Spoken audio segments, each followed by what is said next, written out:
श्री प्रफुल्ल पटेल जी।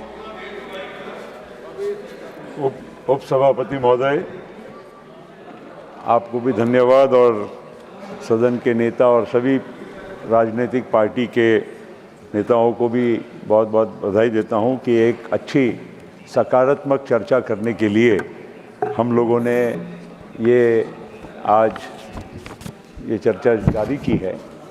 और इतिहास में कई ऐसी घटनाक्रम होते हैं, उसमें से ये एक ज़रूर गिना जाएगा कि वंदे मातरम के आज 150 वर्ष के उपलक्ष्य में हम ये चर्चा कर रहे हैं। और जब तक, जैसे कहावतें हैं, नारे भी लगते हैं, जब तक सूरज चांद रहेगा तब तक हमारा भारत रहेगा, और भारत रहेगा तब तक वंदे मातरम रहेगा। ये हमारे सबके लिए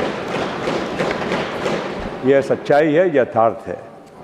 और हम लोग ये इस बात से भी बहुत सौभाग्यशाली अपने आप को समझना चाहिए कि हमारा राष्ट्रगान है जन गण मन और राष्ट्रगीत है वंदे मातरम। ऐसे ये भी एक बहुत सौभाग्य की बात है कि हमारे देश में वही दर्जे के दो राष्ट्रीय, एक गान और एक राष्ट्रीय गीत है, जो अपने आप में भी एक अभिनव बात है।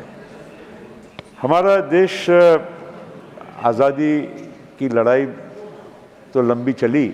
1857 में पहली आज़ादी की लड़ाई जो हुई उसमें सफलता तो नहीं मिली, लेकिन वहाँ से एक देश को आज़ादी प्राप्त करने के लिए एक दिशा भी मिली।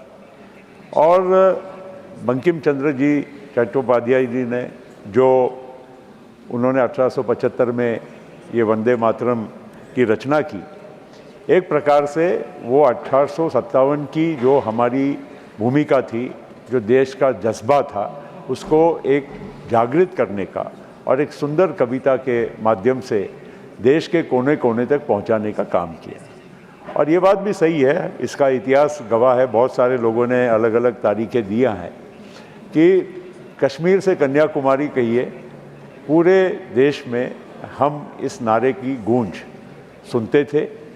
और हम तो खैर उस वक्त न हम किसी भी यहाँ पर मौजूद है वो नहीं थे, लेकिन आज के कई फिल्म्स बनी है, कई बहुत सारे डॉक्यूमेंट्रीज़ बने हैं, उससे हमको समझ में आता है कि देश की क्या उस ज़माने की भावना थी।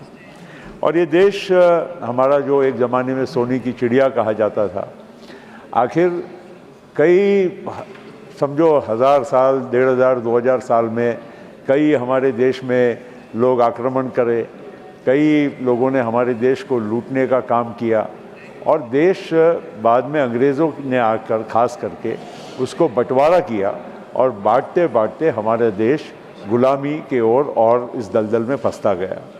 लेकिन हमारे देश में कई ऐसे महान स्वतंत्र वीर रहे जिन्होंने अपनी कुर्बानियाँ दी, और जिसके वजह से आज हम एक देश में खुले आसमान के नीचे हम अपना जीना जी रहे हैं।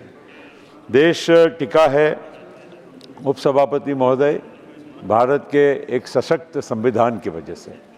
आखिर जब देश को आज़ादी मिली तो देश आज़ाद होने के बाद इसको एक संग रखना, to keep the country united, एक बहुत बड़ा चैलेंज था। लेकिन हमारे देश का ये भी सौभाग्य रहा कि विद्वत लोग थे जिन्होंने कॉन्स्टिट्यूएंट असेंबली में, और कई बार ये ओनरशिप लेने की बातें होती है कि हमने किया, ऐसी बात नहीं थी। सारे विचारधारा के लोग, सारे मज़हब के लोग, सारी मतलब जो देशभक्त थे, उन लोगों ने मिलकर इस देश की नींव रखने का काम किया। और इसीलिए जब हमारा भारत का संविधान बना, ये बहुत ही सुंदर संविधान बना। और आज हम सब लोग गर्व के साथ कह सकते हैं कि हम जो आज एक विश्व के सर्वश्रेष्ठ संविधान के तहत जो काम कर रहे हैं, उसी के वजह से आज ये सदन भी है, दूसरा सदन भी है, और आज पूरे देश के हर नागरिक को इस यहाँ पर सदन में आवाज़ अपना प्रकट करने का मौका मिल रहा है। तो ये हमारे देश की जो संविधान की जो ताकत है, उससे हमारी लोकतंत्र की भी ताकत बनी। आज कितनी भी कोई कुछ भी कहे, सरकारें आती है जाती है, लेकिन लोग अपनी जो पसंद है उसको प्रकट करने का काम करते हैं।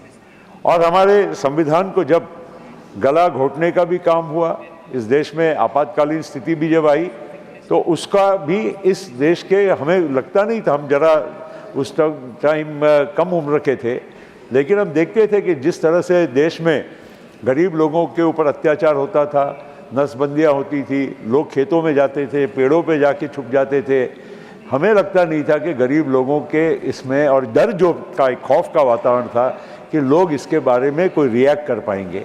लेकिन जब वोट डालने का सवाल आया, इस देश के गरीब से गरीब आदमी ने भी ये बता दिया कि उसमें उतनी ताकत है कि वो देश की दिशा बदल सकता है, राह बदल सकता है। यही मैं समझता हूँ कि वंदे मातरम की जो ताकत है, जो एक बुनियादी हमारे देश के हर नागरिक के मन में वंदे मातरम, ये जो एक जज्बा है, ये बहुत ही एक सशक्त है। ये हम सब लोगों के लिए बहुत गर्व की और फ़ख्र की बात है। हम लोग आज भी जब देखते हैं तो बहुत कई बार, अब फिर भी जैसे मैंने कहा, लड़ाइयाँ बहुत हुई। अभी सिंदूर, ऑपरेशन सिंदूर आखिरी जो हम सब लोगों को कुछ महीनों पहले देखने को मौका मिला, उसके पहले कारगिल का युद्ध हुआ, उसके पहले भारत पाकिस्तान का 71 का, जिसमें बांग्लादेश का जन्म हुआ, 65 का युद्ध, 62 का युद्ध, ऐसे वगैरह वगैरह जो युद्ध हुए। लेकिन एक बात है कि ये मुल्क आज़ादी प्राप्त करने के बाद कभी दोबारा गुलामी की ओर नहीं गया, क्योंकि हमारे देश की रक्षा करने वाले जो हमारे जवान थे, उन्होंने वंदे मातरम के लिए जान कुर्बान की, लेकिन ये देश को वापस गुलामी की ओर जाने नहीं दिया। ये हम सब लोगों के लिए बहुत बहुत हमेशा सीखने की बात है। और इसी वजह से सर, आज जब देश को आज हम देखते हैं, प्रधानमंत्री जी का भाषण था, सुबह गृह मंत्री जी का था, जो विकसित भारत की बात है 2047। देखिए, कई बार इसको, ये बात को, इस जज्बे को हम लोग राजनीति में बांट लेते हैं। इसमें क्या राजनीति होना चाहिए? हम क्या नहीं चाहते हैं? कोई भी नहीं चाहता है कि हमारा देश 2047 में विकसित भारत बने। क्या कोई नहीं चाहता है कि हमारे देश में जो थोड़ी बहुत गरीबी बची है वो दूर हो जाए? क्या कोई नहीं चाहता है कि हमारे देश का किसान, हमारे देश का नौजवान ये एक अच्छी एक ज़िंदगी जी सके और हमारा देश एक आत्मनिर्भर, आत्मविश्वास के साथ आगे बढ़ सके? ये कौन भारतीय इस बात को, इस इच्छा से दूर रह सकता है? और यही आज काबिलियत है। देखिए, ये सुबह से मैं देख रहा हूँ कुछ, एक ही मिनट, राजनीतिक बातें हो रही है, कोई आज़ादी की लड़ाई और उसकी बात, आज़ादी की लड़ाई और उस टाइम की सर कांग्रेस, हम भी कांग्रेस पार्टी में एक ज़माने में थे, ऐसा कोई कांग्रेस पार्टी की बात नहीं कर रहा हूँ, लेकिन आज़ादी की कांग्रेस वो एक मूवमेंट थी, वो एक पूरे देश का एक जज्बा था। उसके बाद राजनीतिक पार्टी बनी है, इसलिए कोई ओनरशिप इंडिपेंडेंस के पहले की, आज़ादी के पहले की सभी विचारधारा के सभी टाइप के लोग, उसी में सभी धर्म मज़हब के लोग, क्योंकि जो मजहबी बातें होती है, वंदे मातरम का मजहब से कोई रिश्ता नहीं है। वंदे मातरम ये हमारे देश के लिए, देश के हर नागरिक के लिए बहुत गर्व होना चाहिए कि हम सब लोग आज इस देश में खुले आसमान के नीचे खुली हवा वंदे मातरम के वजह से हम जी रहे हैं। Thank you.